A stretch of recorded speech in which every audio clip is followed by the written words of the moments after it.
تو کہانی کی شروعات ہوتی ہے پچھلے ایپیسوڈ کے ایک زبردست ریکیپ سے۔ وانگ لنگ ہیون ڈیفائنگ بیٹ کو فائنلی کمپلیٹ کر چکا ہے، جس کے بعد وہ تھنڈر پول کے ذریعے ایک ایسے پراسرار اسپیس میں داخل ہوتا ہے جہاں اسے تھرڈ سٹیپ کلٹیویشن کی ایک پراسرار جھلک اور ڈاؤ کی گہری سمجھ ملی۔ لیکن جیسے ہی وہ اس اسپیس سے باہر آتا ہے، اسے ایک گیٹ کے بند ہونے سے پہلے ایک انتہائی طاقتور کلٹیویٹر کا سایہ دکھائی دیتا ہے، جس کا پریشر کسی تھرڈ سٹیپ کلٹیویٹر جیسا تھا۔ اب ایپیسوڈ 110 کے مین سین میں وانگ لنگ اسی تھنڈر پول کے آؤٹر سرکل میں موجود تھا۔ اچانک اس کے سامنے ہیون ڈیفائنگ بیٹ ظاہر ہوتا ہے اور اس پر سورج اور چاند یعنی ینگ اور یانگ کی طاقت کے نشانات ابھرنے لگتے ہیں۔ یہ بیٹ اب پوری طرح ایوالو ہو کر وانگ لنگ کے جسم میں سما جاتا ہے۔ اسی دوران شینگ ہونگ نامی ایک کلٹیویٹر اپنے نیلے تھنڈر بیسٹ پر سوار ہو کر اسی تھنڈر پول کی طرف بڑھ رہا ہے۔ وہ چاہتا ہے کہ تھنڈر ایمورٹل ریلم کے اوپن ہونے سے پہلے یہاں سے زیادہ پرائمل فورس اکٹھی کر سکے، لیکن جیسے ہی وہ قریب پہنچتا ہے، وانگ لنگ کا سلور ہارن تھنڈر بیسٹ اور اس کا پپیٹ اسے روک لیتے ہیں۔ شینگ ہونگ وانگ لنگ کو دیکھ کر حیران ہوتا ہے کہ ایک اسینڈنٹ سٹیج کا کلٹیویٹر اتنے خطرناک تھنڈر پول میں اتنی بے فکری کے ساتھ کیسے بیٹھ سکتا ہے۔ لیکن شینگ ہونگ کی یہ سوچ اس وقت خوف میں بدل جاتی ہے جب وانگ لنگ صرف اپنی آنکھیں کھول کر اس کی طرف دیکھتا ہے۔ وانگ لنگ کے ذہن میں ابھی بھی اس تھرڈ سٹیپ کلٹیویٹر کا تصور چل رہا تھا، جس کی وجہ سے اس کی ایک نظر میں اتنا زیادہ پریشر پیدا ہوا کہ شینگ ہونگ کا ڈاؤ ہارٹ کام ہوتا ہے۔ وہ خون کی الٹی کرتا ہے اور اس کا کلٹیویشن لیول کورپورل جینگ سے گر کر ایلیوژنری جن ریلم پر آ جاتا ہے۔ شینگ ہونگ اپنے من میں سمجھ بیٹھتا ہے کہ وانگ لنگ کوئی عام انسان نہیں بلکہ کوئی بھیانک اور لیجنڈری ڈاؤ ڈیمن ہے، جس نے اپنی اصل طاقت چھپا رکھی ہے۔ اپنی زندگی کا سب سے بڑا چانس سمجھتے ہوئے شینگ ہونگ فوراً وانگ لنگ کے سامنے گھٹنوں کے بل بیٹھ جاتا ہے اور اسے اپنا ماسٹر بنانے کی ریکویسٹ کرتا ہے۔ وہ بتاتا ہے کہ وہ آل ہیون سٹار سسٹم کے شین فیملی میں سے ہے اور تھنڈر سیلیسٹیل ہال کا ایک میسنجر بھی ہے۔ وانگ لنگ پہلے تو اسے منع کر دیتا ہے کیونکہ وہ جانتا ہے کہ اس کی کلٹیویشن اتنی زیادہ نہیں ہے اور یہ بات آگے جا کر شینگ ہونگ کو اگر پتہ چلی تو وانگ لنگ کے لیے مصیبت اور بڑھ سکتی ہے۔ لیکن شینگ ہونگ ہار ماننے کو تیار نہیں تھا۔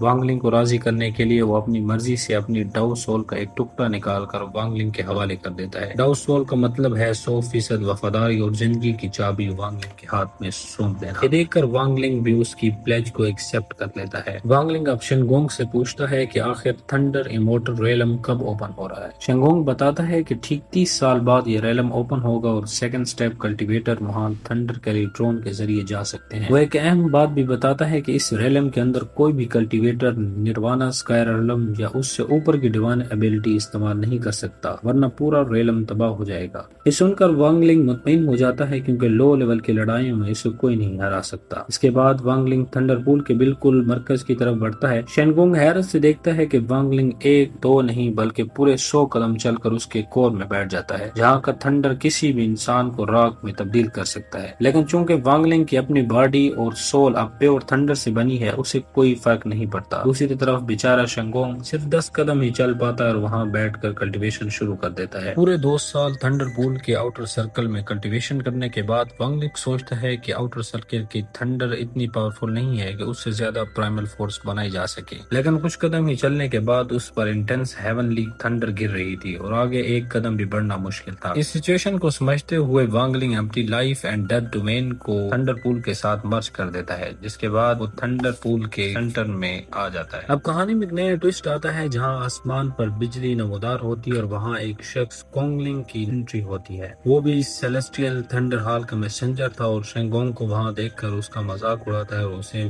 تھنڈر پول سے باہر جانے کا حکم دیتا ہے۔ شینگ ہونگ جو اب وانگ لنگ کا وفادار بن چکا تھا، پیچھے ہٹنے سے صاف انکار کر دیتا ہے۔ دونوں کے درمیان ایک زبردست فائٹ شروع ہو جاتی ہے۔ وانگ لنگ اپنے طاقتور پیٹس اور ڈیوائن ایبیلٹیز کا استعمال کرتا ہے۔ چونکہ شینگ ہونگ کی کلٹیویشن پہلے ہی وانگ لنگ کے پریشر کی وجہ سے ڈراپ ہو چکی تھی، تو کونگ لنگ کے حملوں کا مقابلہ نہیں کر پاتا اور بری طرح زخمی ہو کر دور جا گرتا ہے۔ کونگ لنگ ہنستے ہوئے کہتا ہے کہ اب تھنڈر پول اس کا ہے۔ دوسری طرف ہمیں وانگ لنگ کی آواز سنائی دیتی ہے جہاں پہ وہ شینگ ہونگ کو کہتا ہے کہ تمہاری ڈیوائن ایبیلٹیز میں تھنڈر کی پاور ضرور ہے، لیکن تمہاری ڈیوائن ایبیلٹیز میں تھنڈر کی سول مسنگ ہے۔ اس کے بعد وانگ لنگ اپنے 2 انگلیوں میں پاور اکٹھا کرتے ہوئے شینگ ہونگ کے سول سی میں بھیج دیتا ہے، جہاں وانگ لنگ کا life and death domain Sheng Hong کی سول کو تھنڈر کے ساتھ مرج کرنے میں مدد کرتا ہے اور شینگ ہونگ سکسیسفلی بریک تھرو کر لیتا ہے۔ اس کے بعد کونگ لی شینگ ہونگ کو کنگریچولیٹ کرتا ہے اور وہاں سے وانگ لنگ کو گریٹ کر کے چلا جاتا ہے۔ اس کے بعد وانگ لنگ بھی شینگ ہونگ کو جانے کا کہتا ہے کیونکہ وہ